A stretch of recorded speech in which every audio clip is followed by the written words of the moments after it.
तंत्र का मार्ग। तंत्र का मार्ग क्या है?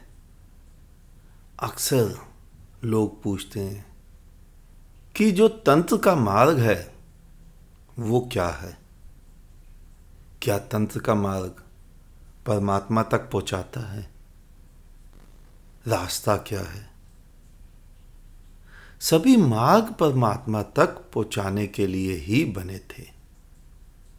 बुद्धों ने जब मार्ग बनाए तो संसार की तरफ मुड़ने के लिए तो बनाए नहीं थे, क्योंकि संसार में तो पहले से ही पड़े हो तुम लोग। तो मार्ग तो सभी बने थे परमात्मा की ओर जाने को। लेकिन किसी भी मार्ग का द्वार केवल तभी तक खुला होता है जब तक वो बुद्ध स्वयं विराजमान होता है। लेकिन उस मार्ग के बुद्ध के जाने के बाद द्वार स्वतः ही बंद हो जाता है। मैंने तुम्हें बार बार समझाया है कि मैंने जो मार्ग खोजा है वो तभी तक खुला है जब तक मैं हूं। अगर तुम्हें वो मार्ग समझना है तो तुम आज मुझसे समझ लो। मेरे जाने के बाद ये मार्ग बिल्कुल वैसे ही बंद हो जाएगा जैसे सारे द्वार बंद हैं।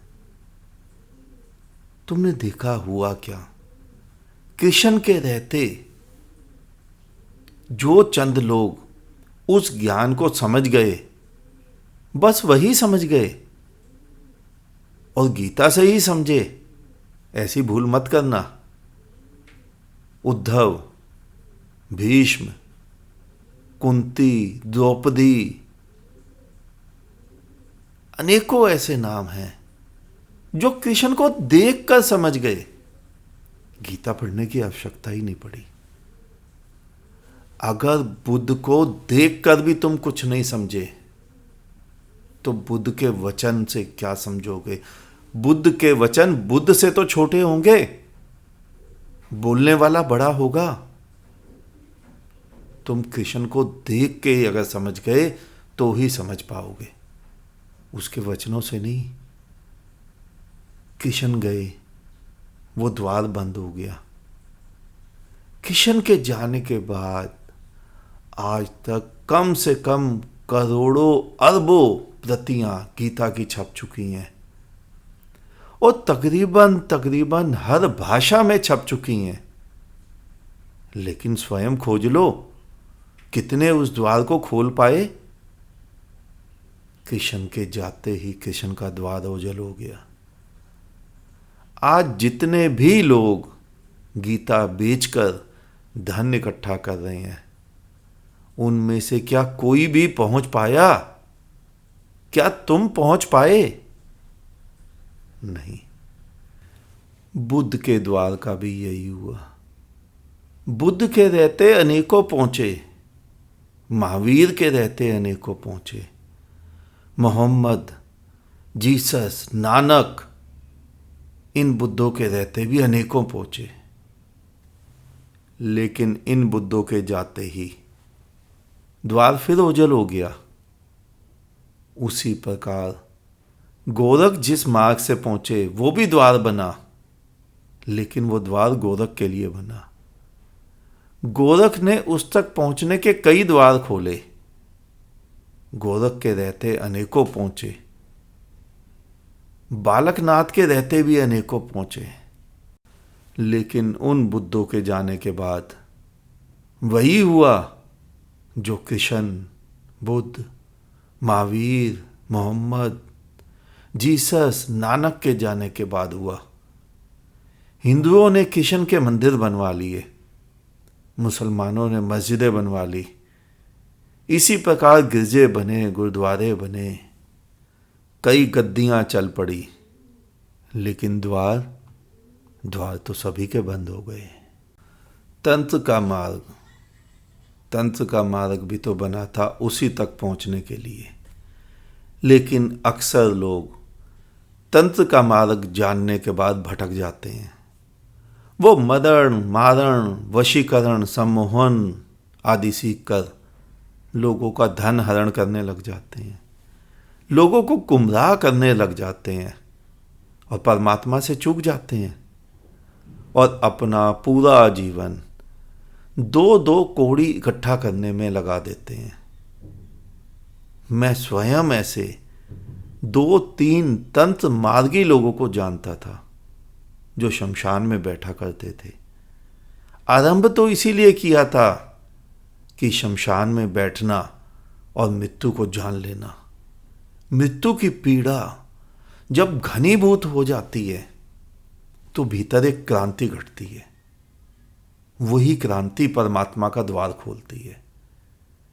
लेकिन लोगों को शमशान में बैठकर कुछ मूड मिल जाते हैं, वो शमशान में बैठकर उन्हें कुछ भूत प्रेत सिद्ध करना सिखवा देते हैं। और साधक जो परमात्मा का द्वार खोजने आया था, वो संसारी लोगों को जादू टोना दिखाकर मदारी का खेल दिखाने लग जाता है। अगर तुम भी YouTube में देखो तो निखिलेशानंद नाम से वीडियो सर्च करो तो तुम्हें सैकड़ों ऐसी वीडियो दिख जाएंगी जिसमें तुम देखोगे कि निखिलेशानंद नामक व्यक्ति, तंत्र को जानने वाला, कैसे लोगों को मूर्ख बनाकर उनके रुपए झाड़ रहा है। मनुष्य का कुछ भी पता नहीं चलता, वह कहीं भी अटक जाता है। कोई भूत प्रेत सिद्ध कर अटक गया, कोई किसी किताब में अटक गया, कोई किसी उपाय में अटक गया, कोई किसी रूप में अटक गया, कोई कोठी में, कोई बंगले में, कोई धन में, कोई पद में, कोई प्रतिष्ठा में, कहीं भी अटक जाते हैं। मनुष्य ना अटके तो आसमां की ऊंचाइयों को छू ले। आखिर बुद्ध, महावीर, मोहम्मद, नानक, कृष्ण, सभी ने तो आसमां को छुआ और अटके तो चींटियों की भांति रेंगने लग जाए। धन में, पद में, नाम में, प्रतिष्ठा में कहीं भी अटक जाए। तुम स्वयं आज के समाज में देख लो, कोई गुरु नाम रख के अटक गया, कोई सदगुरु नाम में अटक गया, कोई श्री या श्री 1008 में अटक गया, कोई मुल्ला मौलवी में, कोई ठाकुर या बड़ा ठाकुर नाम में, कोई महामंडलेश्वर में अटक गया। तुम देखो आसपास, और तो और तुम देखो स्वयं को, 10-10 रुपए में अटक जाते हो तुम। मार्ग केवल तभी तक खुला होता है जब तक उस मार्ग को खोलने वाला वहां खड़ा होता है। आज मैं खड़ा हूं, मैं जिस मार्ग पर खड़ा हूं, आज तुम यहां से पहुंच जाओगे। 10-20 वर्ष बाद जब मैं ना रहूंगा, तब फिर जो बुद्ध विद्यमान होगा वह तुम्हें जो भी मार्ग दिखाएगा, उसी के मार्ग पर चलकर तुम पहुंच सकोगे। मार्ग भक्ति का भी ठीक है। आखिर कबीर भी तो पहुंचे। कुछ कहते हैं कबीर ज्ञान मार्गी थे, कुछ कहते हैं भक्ति मार्गी। लेकिन जब कोई पहुंच जाता है तो वही पहुंचता है, एक ही जगह पहुंचता है, वो परमात्मा के ही पास पहुंचता है। कबीर के किसी वचन से कोई अपना उल्लू हल करने के लिए अपने मार्ग का कह देता है और कोई दूसरा अपने मार्ग से तालमेल बिठा लेता है। तुमने सुना ही होगा कबीर की वाणी, अब पीछे पीछे हर फिरे और कहत कबीर कबीर, बताओ ये वचन भक्त के हैं या नहीं। मीरा जो कृष्ण प्रेम की दीवानी थी, आज कई संप्रदाय वाले नाम जोड़ लेते हैं कि हमारी ही गुरु परंपरा में मीरा का नाम आता है, कि मीरा ने हमारी ही परंपरा से दीक्षा ली थी। लेकिन तुम किस मंदिर में मीरा की मूर्ति पाते हो? नहीं, यह दुनिया ऐसी ही है। जितनी बात से अपना लाभ हो सकता है, बस उतनी ही बात जोड़ लेती है। तंत्र का मार्ग, भक्ति का मार्ग, ज्ञान का मार्ग, ध्यान का मार्ग, कुछ भी कर लो, लेकिन जब वो मिलता है तो वो तभी मिलता है जब पहुंचने वाला ही मिट जाता है। फिर कौन बताएगा कि वो किस मार्ग से पहुंचा, क्योंकि बताने वाला तो मिट गया। शायद ये बात मैं भी तुम्हें नहीं समझा पाऊंगा कि वहां पहुंचने का मार्ग क्या है। अगर तुम्हें मार्ग देखना है, किस मार्ग से पहुंचना है, तो वो तुम मुझे देख सकते हो। मार्ग मार्ग तो तुम्हें भी स्वयं अपना खोजना पड़ेगा। हाँ, जब तुम पहुंच जाओगे तो तुम भी कुछ ना बता पाओगे, क्योंकि असल में मार्ग केवल 2 ही कदम का तो होता है। पहला कदम वहां से उठता है जहां तुम खड़े होते हो, और दूसरा कदम वहां पड़ता है जहां वो ही वो होता है। यानी परमात्मा की गोद में ही तुम्हारा दूसरा कदम पड़ता है, और वहां परमात्मा ही परमात्मा होता है। वहां तुम नहीं पचते हो। अब बताओ, 2 कदम चलने के बाद क्या तुम कह पाओगे कि तुम्हारा मार्ग क्या था? नहीं। तुमने माँ बाप को बच्चों को बहलाते हुए देखा है। अगर बच्चों से कोई ऐसी चीज वापसी लेनी हो जो बच्चे को नुकसान पहुंचा सकती हो, तो माँ बाप क्या करते हैं?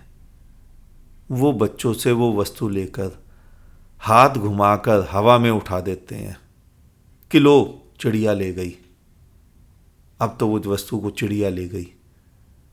अब बताओ, किस मार्ग से वो चिड़िया ले गई? वहां ना कोई वस्तु गायब हुई, ना ही चिड़िया आई। वस्तु भी वहीं नीचे पड़ी रही, तुम्हारे ही पैर के नीचे, लेकिन बच्चों की नजरों से ओझल हो गई। पता नहीं तुम सभी मार्ग पर इतना क्यों जोर दे रहे हो। अगर पहुंचने पर जोर देते तो पहुंच गए होते। परमात्मा पर भी नहीं, स्वयं पर जोर देते तो पहुंच गए होते। तुम मार्ग ढूंढते हो, तुम परमात्मा को ढूंढते हो। अरे परमात्मा को खोजने वाले को ढूंढ लो, स्वयं को ढूंढ लो। परमात्मा की मुख्यता नहीं है, मुख्यता मार्ग की भी नहीं है, मुख्यता पहुंचने वाले की है। पहुंचने वाला ही मुख्य है इस सारे खेल में। तुम पहुंचने वाले को खोज लाओ, परमात्मा को तो मैं तुम्हारी आंखों के सामने उपस्थित कर दूंगा। आज इतना ही। शेष किसी और दिन। अंत में तुम्हारे भीतर बैठे परमात्मा को मेरा नमन। तुम सभी जागो, जागते रहो।